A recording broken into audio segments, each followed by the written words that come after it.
Assalamualaikum warahmatullahi wabarakatuh.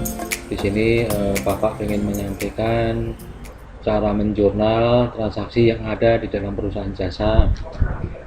Sebagai contoh, Budi ternyata mudah, jurnal umum periode 31 Desember tahun 2020. Yang pertama adalah perihal investasi.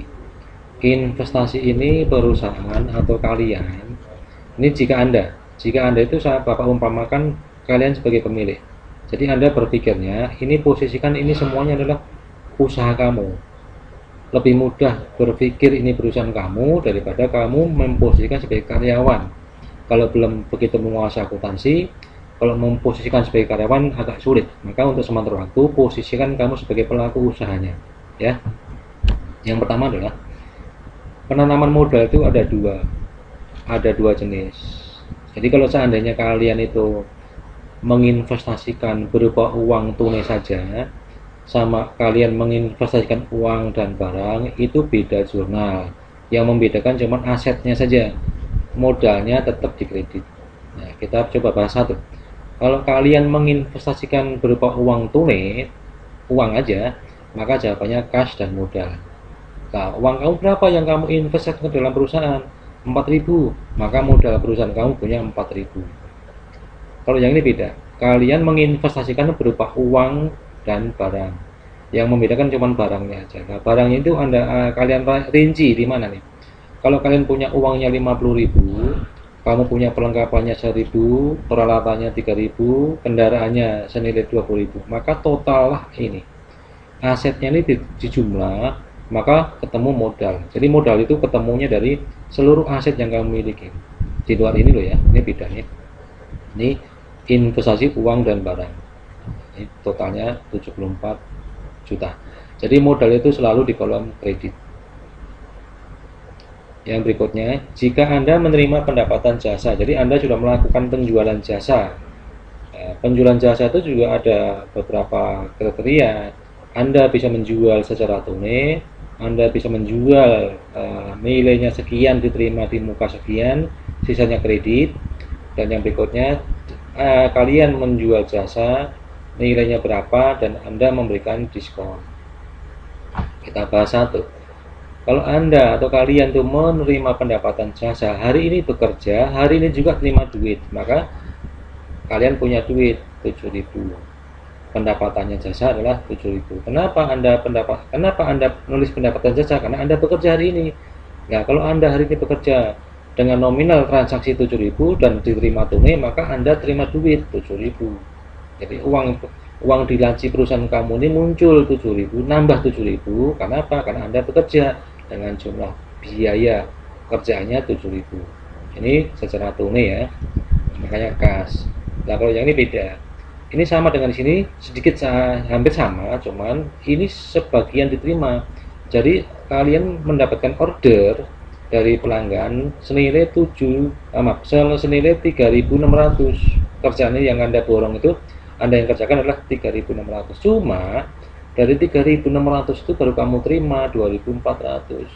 Maka selisih itu adalah piutang. Anda mengerjakan menjahit atau apa, nilainya 3.000 kepada Anissa. Nah, Anissa baru ngasih uang ke kamu 2.400, maka kamu ini dikurangi ini 1.200, maka kamu ngutangin ya. Ngutangin dalam bahasa akuntansi itu piutang ya. Ngutang sama ngutangin beda. Kalau ngutangin itu piutang, kalau ngutang itu hutang ya. Itu beda ya, beda pemahaman. Yang berikutnya adalah jika Anda mendapatkan jasa secara tunai dan memberikan diskon, ini sama. Jadi pendapatan jasa itu selalu di kolom kredit, selalu kredit, dan nominalnya sama, tidak boleh dikurangin sesuai dengan kesepakatan transaksi. Nah, Anda mendapatkan order menjual jasa senilai berapa? 7.100, dan Anda memberikan diskon. Diskon itu mengurangi angka ini. Nah, maka 7.100 dikurangi diskon, potongan pendapatan jasa.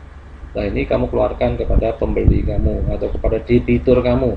Nah, berarti yang kamu terima cuma 7.000. Yang kamu terima ini 7.000. 7.100 dikurangi 100 tinggal 7.000. Rugi nggak? Tidak, karena semua itu sudah dikalkulasi untung ruginya. Kenapa kamu berani memberikan diskon gitu ya. Yang berikutnya adalah Anda atau pemilik menerima angsuran piutang kepada, nah ini bukan Maya ya, nah, ini Anissa ini ya. Nah, Anda menerima angsuran piutang dari Anissa. Lah, Anda itu pernah ngutangin nggak sama Anissa? Dicek, oh ini ada nih nama Anissa nih. Dulu kita ngutangin kepada Anissa 1.200. Maka Anissa datang ke toko kita ya. Datang ke toko kita tapi baru mau ngangsur, tidak melunasi. Nah, ngangsur 900, kamu terima nggak? Ya terima dong, namanya punya etikat baik untuk mau ngangsur biarpun dicicil. Nah, tetapi otomatis kamu terima duit dari Anissa 900, piutangnya Anissa sama kamu juga berkurang 900. Loh Pak, kok nanti hasilnya beda dong? Ya beda. Maka nanti angka yang 1.200 dikurangin yang kamu terima berapa? Ini kan. Nah, berarti kamu masih ngutangin ke Anissa 300. Nah, Pak nanti muncul kemana nih? Nanti munculnya pada waktu kalian membuat buku besar ya. Kalau di sini belum kelihatan. Kalau transaksi cuma menjualnya kepada satu debitur gampang lah, tinggal ini kurang ini. Tapi kalau debitur kamu banyak kan agak rumit gitu ya. Maka ini nanti akan ketahuan di dalam buku besar nih. Ini Bapak hapus dulu ya. Ini kalau diangsur ya. Nah, ini diangsur. Loh Pak, kalau misalnya melunasi bagaimana? Nah, beda. Kalau melunasi ini kamu ngutangin kepada Anissa 1.200. Berkurang ya gitu ya. Tetapi kamu kan Anissa itu pelanggan kamu, debitur kamu, maka kamu berikan diskon, potongan. Lah kamu berikan potongan berapa? 100. Nis, kamu saya kasih potongan 100, maka 1.200 dikurangi 100, maka yang kamu terima cuma 1.100 uang kamu ya. Uang yang kamu terima dari Anissa cuma 1.100. Tetapi nanti di sini diimbangi dengan munculnya namanya buku besar juga, namanya buku besar potongan pendapatan jasa. Nah nanti kalau ditambahkan hasilnya sama ya. Nggak boleh nggak ada, kamu nggak ada tulis nama potongan pendapatan misalnya. Potongan pendapatan ini nggak kamu tulis, nanti akan selisih 100, maka ditulis ya, dicatat. Yang berikutnya adalah barang atau kas utang usaha. Nah, jika Anda ini sebagai pemilik membeli barang atau meminjam uang dari kreditur. Kreditur siapa? Bisa bank, bisa perorangan. Nah, kita contohkan. Kamu sebagai Adi namanya. Nah, kamu membeli mobil kamu harganya 300, tapi belum dibayar. Ya udah, kamu punya utang usaha sama Adi 300 rupiah. Ya. Beli barang setelah kredit, pulang bawa barang tapi punya kewajiban utang. Kalau yang ini beda lagi, ini ngutangnya kepada perbankan ya. Kamu pinjam uang ke bank senilai 5.000 utang ya, utang ke bank senilai 5.000. Disetujui nggak? Disetujui, maka pulang membawa uang senilai 5.000. Pulang bawa uang 5.000, tapi di pundak kamu punya beban utang kepada bank BCA 5.000 ya. Utang Adi lah, kamu kemarin kan punya utang Adi tuh. Jika Anda membayar utang kepada kreditur, ini Tuan Adi misalnya, ya udah, kamu lihat utang Adi berapa nih? 300. Kalau timbul utang, utang wajib dicatat di kolom kredit. Kenapa? Karena barangnya di kolom debit ya. Nah benar, kamu udah punya uang untuk bayar utang. Nah, berarti dibalik, kalau utangnya supaya berkurang maka dibalik, yang tadinya utangnya di kredit ditimbulkan di kolom debit. Berapa kamu pengen bayar utang kepada Adi? 300, berarti dilunasi kan. Nah maka 300 kamu bayar utang, berarti utang kamu sama Adi kamu lunas. Nah dilunasinya utang kepada Adi, maka diimbangi dengan berkurangnya uang kamu di kredit. Jadi lunas ya. Jadi kamu punya utang sama Adi itu 300, kamu bayar lunas 300, tapi diimbangi dengan uang kamu berkurang, dari perusahaan berkurang 300. Yang berikutnya adalah utang usaha. Nah, utang usaha kamu tadi kan punya uang nih, punya utang sama bank BCA 5.000. Nah, karena kamu itu dianggap pelanggan atau nasabah bank, maaf nih, ini ya utang bank BCA ya. Ini utang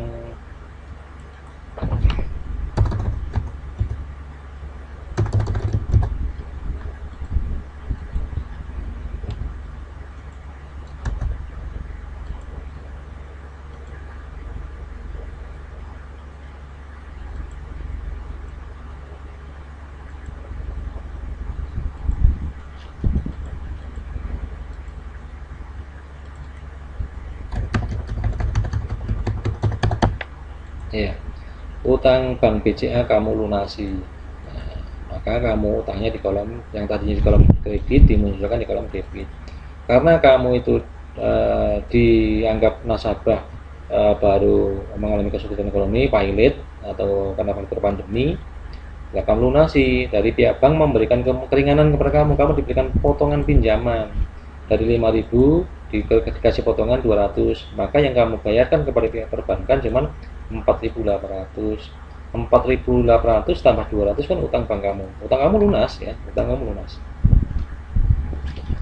Nah, jika Anda meminjam uang dari kreditor atau perbankan dan dikenakan biaya administrasi, kamu minjam ke Bank Mandiri. Ya, kamu minjam ke Bank Mandiri itu 52 juta mengajukannya, disetujui gitu ya, disetujui. Nah, disetujui. Tetapi dari 52 juta itu kamu dikenakan biaya administrasi atau beban sebesar berapa? 2.000.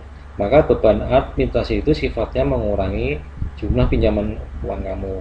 Jadi angka 52 juta dikurangi 2, angka 52.000 dikurangi 2.000. Maka yang kamu terima cuma 50.000. Tapi utang kamu diakui oleh perbankan, ya utang kamu tetap 52.000 ya.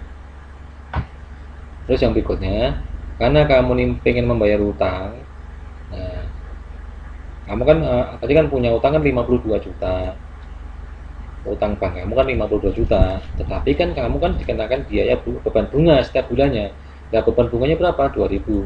Maka 52.000 tambah dengan 2.000 ketemu adalah totalnya kasnya yang harus kamu keluarkan 54.000. Karena utang kamu 52 muncul, dikenakan beban bunga 2.000, maka 52 tambah dengan 2.000 ketemunya 54. Ini yang harus kamu keluarkan dari perusahaan kamu. Nah, ini yang Bapak blog ini satu konsep, tapi ini bisa mewakili 4 transaksi berbeda. Titik-titik kas. Jika Anda membeli barang, membayar jasa, membayar utang, mengambil uang pribadi. Nah, ini Bapak contohkan ini. Membeli barang. Nah, membeli barang itu banyak nih. Jika Anda membeli barang, contohnya perlengkapan, peralatan gedung, mobil dan lain-lain, pokoknya barang ya. Nah, kalau beli barang seperti ini, tulis saja nama perlengkapan. Kalau dibeli perlengkapan seharga 100, ya udah perlengkapannya berapa, namanya perlengkapan, uangnya berapa harganya. Karena udah dibayar, maka kasnya di kolom kredit. Nah, kamu pulang membawa perlengkapan, uang kamu berpulang.